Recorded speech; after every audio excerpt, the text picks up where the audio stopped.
Hello students, welcome to Learn Me Now. Today we are going to learn about changing of passive voice of verbs with two objects.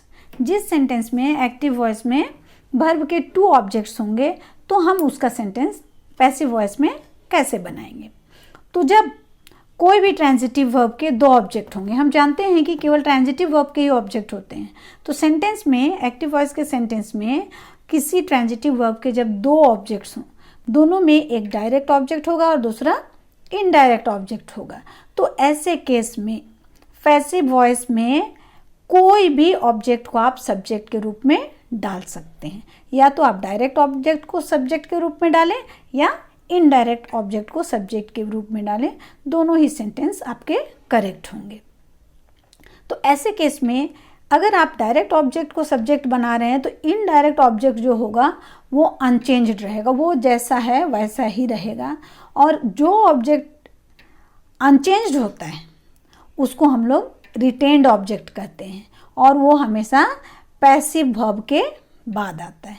तो अगर आपने direct object को डाला subject के रूप में तो इनडायरेक्ट ऑब्जेक्ट आपका अनचेंज्ड रहेगा, वो रिटेन्ड ऑब्जेक्ट बनेगा और वो पैसिव वर्ब के बाद आएगा।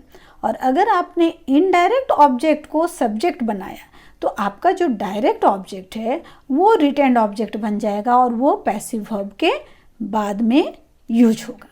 चलिए इसको एग्जाम्पल के साथ हम आज देखेंगे। तो एक्टिव वॉइस में हमने क्या देखा कि सब्जेक्ट है, सब्जेक्ट के बाद वर्ब है और उसके बाद उसका जो डायरेक्ट ऑब्जेक्ट है एक ऑब्जेक्ट, फिर दूसरा ऑब्जेक्ट। तो जो डायरेक्ट ऑब्जेक्ट होता है मतलब वर्ब का जो एक्शन है उसका इफेक्ट जिस पर डायरेक्ट पड़ता है वो डायरेक्ट ऑब्जेक्ट हो गया, और जिस पर इनडायरेक्टली उसका इफेक्ट पड़े वो इनडायरेक्ट ऑब्जेक्ट। तो यहाँ डबल ऑब्जेक्ट की बात है। Let's see the example.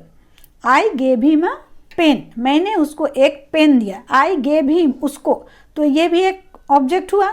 A pen, तो अ पेन भी एक ऑब्जेक्ट हुआ। ये दो ऑब्जेक्ट्स हैं। इसे कैसे चेंज करेंगे? तो पैसिव वॉइस का जो स्ट्रक्चर होगा, जैसे कि हमने पहले से देखा है कि एक्टिव वॉइस का जो ऑब्जेक्ट है वो पैसिव वॉइस का सब्जेक्ट बनेगा। किस रूप में?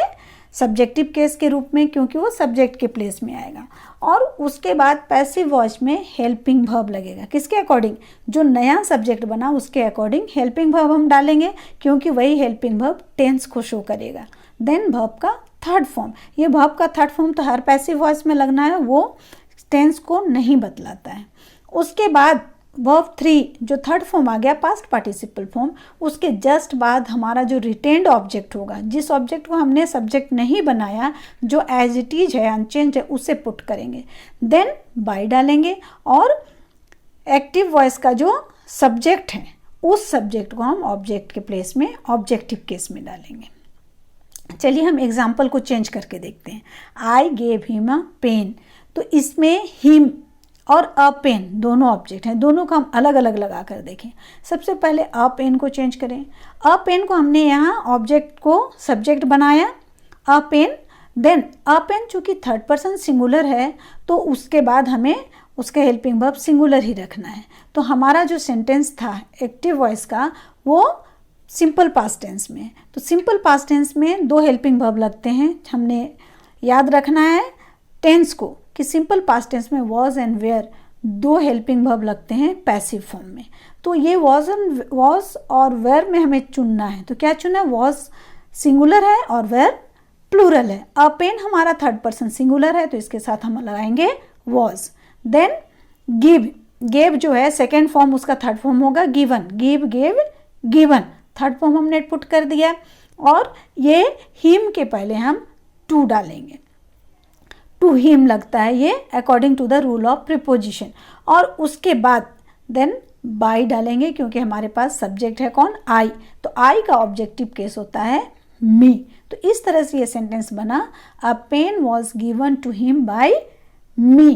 तो ये जो हिम है ये रिटेन्ड ऑब्जेक्ट है, जो कि वैसा ही जैसा एक्टिव वॉइस में है वो वर्ब के बाद आ गया। अब इसको जैसे मैंने बतलाया था कि डबल ऑब्जेक्ट जहाँ हो तो दोनों ऑब्जेक्ट को हम सब्जेक्ट बना सकते हैं। तो नेक्स्ट हम जो पहले वाला बाकी वाला ऑब्जेक्ट को एक बार चेंज करके देखें। तो हिम, हिम हमारा ऑब्जेक्टिव केस है, उसका चूँकि हम सब्जेक्ट के प्लेस में डालेंगे तो उस ऑब्जेक्ट का हम सब्जेक्टिव केस बनाएंगे। हिम का सब्जेक्टिव केस होता है ही। ही अगेन थर्ड पर्सन सिंगुलर है तो हम वॉज का यूज़ करेंगे, वॉज। देन वर्ब का थर्ड फॉर्म गिवन, और उसके बाद अ पेन जो हमारा ऑब्जेक्ट है, गिवन अ पेन बाय आई का ऑब्जेक्टिव केस मी। तो इस तरह से दोनों ही ऑब्जेक्ट को अलग अलग पुट करके हमने देख लिया कि किस तरह से वैसे सेंटेंसेस जिसमें दो ऑब्जेक्ट्स होंगे, दोनों ऑब्जेक्ट्स में किस तरह से हम एक को सब्जेक्ट बनाएंगे और एक को रिटेन्ड ऑब्जेक्ट रखकर यूज करेंगे और हमारा सेंटेंस करेक्ट होगा। सो स्टूडेंट्स, आई ट्रस्ट कि आप ये डुअल ऑब्जेक्ट वाले सेंटेंस को पैसिव फॉर्म में चेंज करना सीख गए हैं। तो आपको मेरा ये वीडियो कैसा लगा, यूजफुल लगा, पसंद आया तो इसे लाइक करें, इस पर कमेंट करें और इसे अपने फ्रेंड्स रिलेटिव्स के साथ शेयर भी करें, जिससे कि वे भी इससे बेनिफिशियल रहें। और अगर आपने आज तक मेरे वीडियो को, मेरे चैनल को सब्सक्राइब नहीं किया है तो आज ज़रूर से ज़रूर सब्सक्राइब करें।